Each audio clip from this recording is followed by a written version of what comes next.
जय हिंद जय भारत। हम लोगों की मॉडर्न हिस्ट्री की सीरीज चल रही है। अब हम लोग जो है पूर्णतः जो है वो यूपी पीसीएस 2026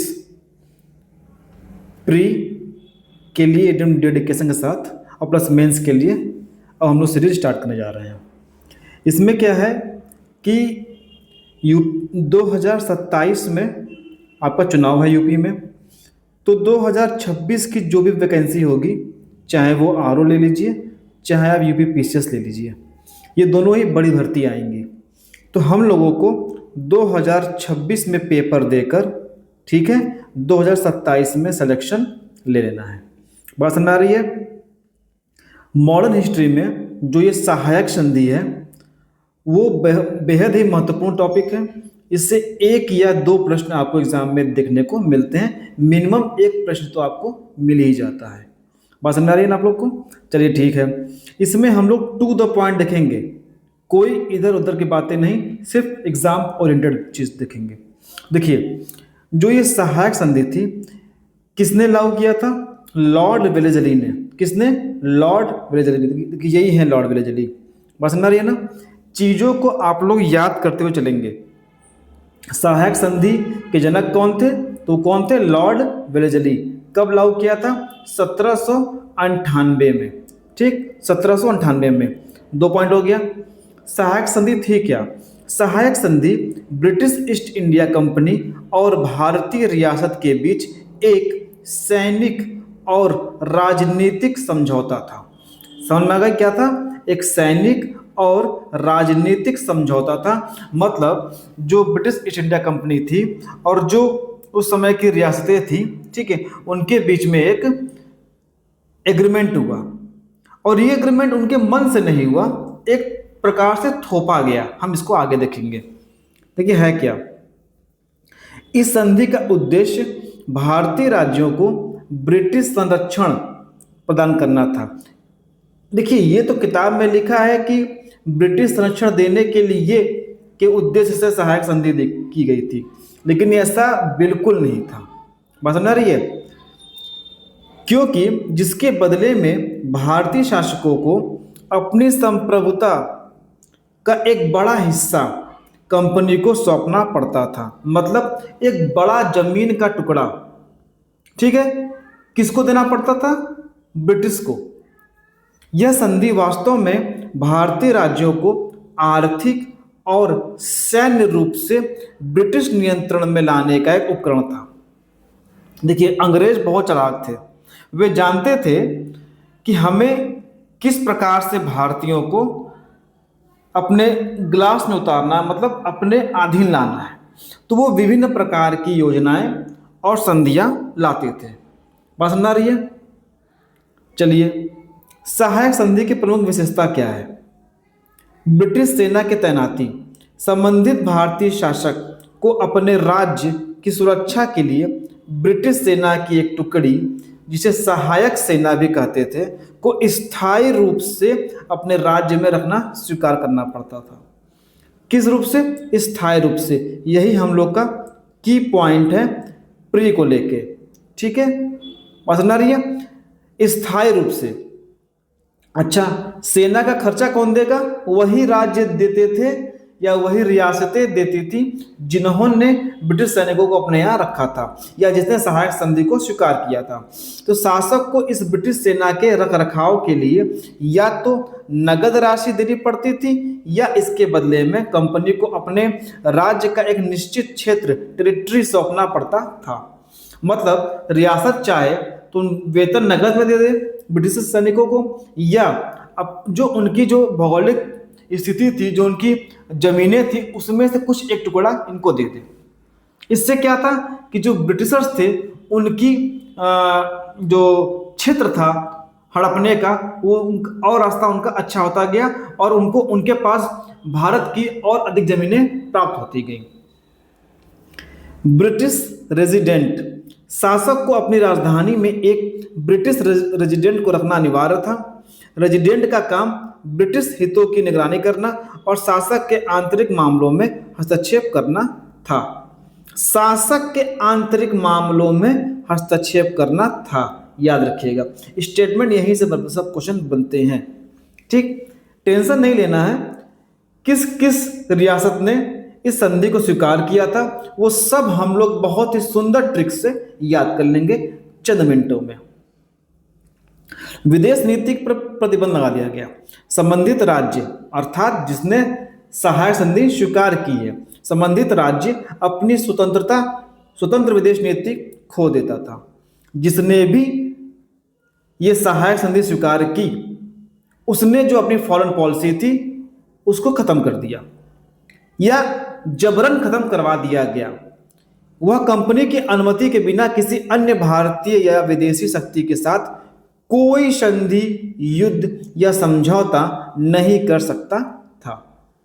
अच्छा, गैर अंग्रेज विदेशी का निष्कासन मतलब शासक को अपने राज्य से सभी गैर अंग्रेजी यूरोपीय को हटाना पड़ता था और उन्हें कंपनी की अनुमति के बिना नौकरी पर नहीं रख सकते थे। कुल मिला के सहायक संधि, मुझे एक चीज समझ में आ गई कि तुम जो है केवल कठपुतली रहोगे और पूरा शासन मेरे पास रहेगा।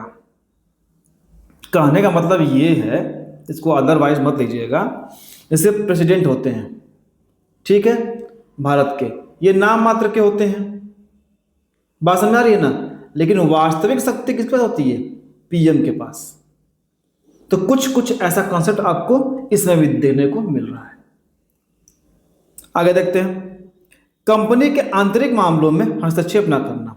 सैद्धांतिक रूप से कंपनी शासक के आंतरिक मामलों में हस्तक्षेप नहीं करने का वादा करती थी। सैद्धांतिक रूप से कंपनी शासक के आंतरिक मामलों में हस्तक्षेप करने का वादा करती थी, लेकिन रेजिडेंट की उपस्थिति के कारण यह सिद्धांत व्यवहार में लागू नहीं हो पाया। उसने कहा, ब्रिटिशर्स ने कहा कि हम जो है आपके जो इंटरनल मैटर है उसमें हस्तक्षेप नहीं करेंगे, लेकिन दूसरी तरफ इन्होंने अपना एक रेजिडेंट भी उसमें शामिल कर दिया।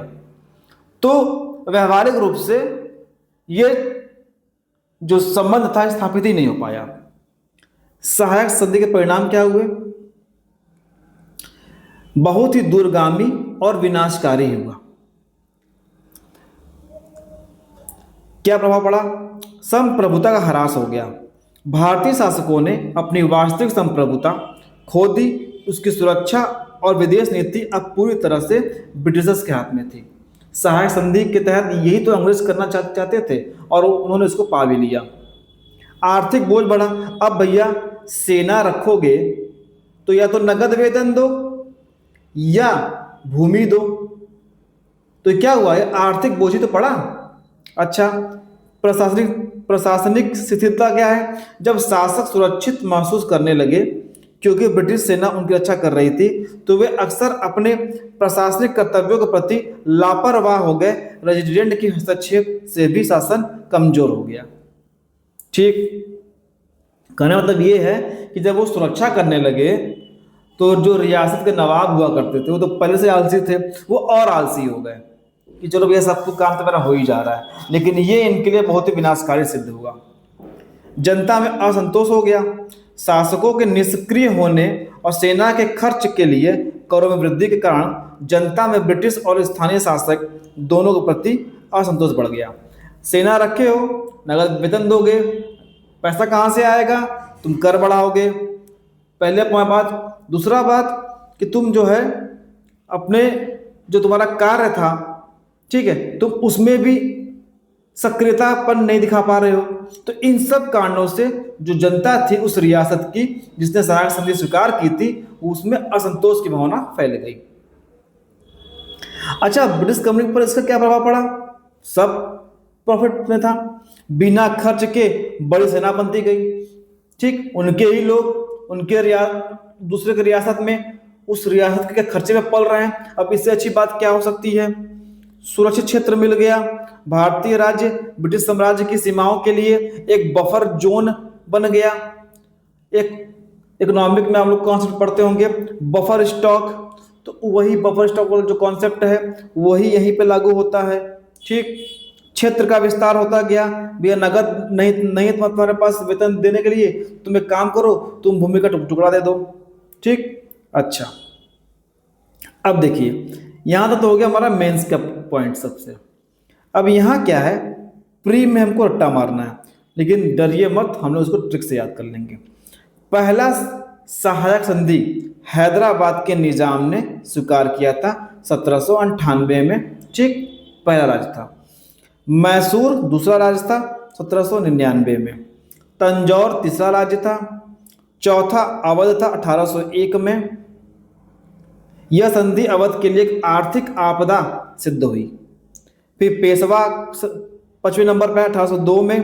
फिर भोसले आए 6ठे नंबर पर, और 7वें नंबर पर सिंधिया आ गए। ठीक, टेंशन नहीं, ट्रिक से याद करेंगे। जो हमारे वीडियोस या जो हमारे सब्सक्राइबर हैं, जो वीडियो देखते हैं, उनको पता है कि कोई भी ट्रिक 15 बार बोलनी होती है। बात समझ आ रही है? देखिए मेरी स्पीड थोड़ी सी कम होती है बोलने की, इसको आप 1.25 पे लगा के आराम से देख सकते हैं। देखिए क्या है, हम मिल गए तो अवध पर ब्रिटिश सेना भेजेंगे। ठीक है, हम मिल गए तो अवध पर ब्रिटिश सेना भेजेंगे। बस 15 बार बोलिए इसको, याद नहीं करना है, बस 15 बार बोलना है। क्या, हम मिल गए तो अवध पर ब्रिटिश सेना भेजेंगे। ठीक, ह से क्या बन गया, हैदराबाद। म से क्या बन गया, मैसूर। तो से क्या बन गया, तंजौर। अवध से क्या बन गया, अवध। पर से क्या बन गया, पेशवा। ब्रिटिश से क्या बन गया, बराड़ के भोसले। और सेना से क्या बन गया, सिंधिया। ये सब आपके क्रम से हैं।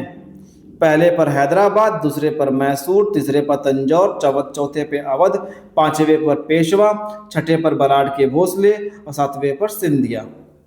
बता रही है ना, ये सब आपके क्रम से हैं। हम मिल गए तो अवध पर ब्रिटिश सेना भेजेंगे। ठीक, अगर मान लीजिए आपको ये कठिन लग रहा हो, वैसे है तो सिंपल, बट अगर आपको कठिन लग रहा हो तो एक दूसरा ट्रिक भी हमारे पास है। क्या है वो, HMT। क्या है, HMT की एक घड़ी होती है, पहले आती थी। ठीक, तो HMT APBS क्या है कि HMT की घड़ी आप बस हमें दे दीजिए। HMT की घड़ी जो है आप, AP आप बस हमें दे दीजिए, BS बस, या सिंपल पढ़ लीजिए HMT APBS, HMT APBS। 15 बार बोलिए, HMT APBS, HMT APBS। H से हैदराबाद, M से मैसूर, T से तंजौर, A से अवध, P से पेशवा, B से बराड़ के भोसले, S से सिंधिया। बात समझ आ गई? तो हम लोगों ने बहुत अच्छे प्रकार से सहायक संधि को कवर कर लिया। हम लोगों ने अपना 1 से 2 नंबर यहाँ पर पक्का कर लिया। देखिए यूपी 2026 एक ऐतिहासिक भर्ती होने वाली है। बहुत अच्छे पैमाने पर पद आएंगे, तो ये मौका हाथ से निकलने नहीं देना है। ये हमारा चैनल है, आप लोग का चैनल है, इसे आप लोग सब्सक्राइब कर लीजिए, शेयर कर लीजिए, और अधिक से अधिक उसको शेयर करिए। टेलीग्राम पर इसका PDF मिल जाएगा। ठीक, तब तक के लिए जय हिंद, जय भारत, और आपका दिन शुभ हो।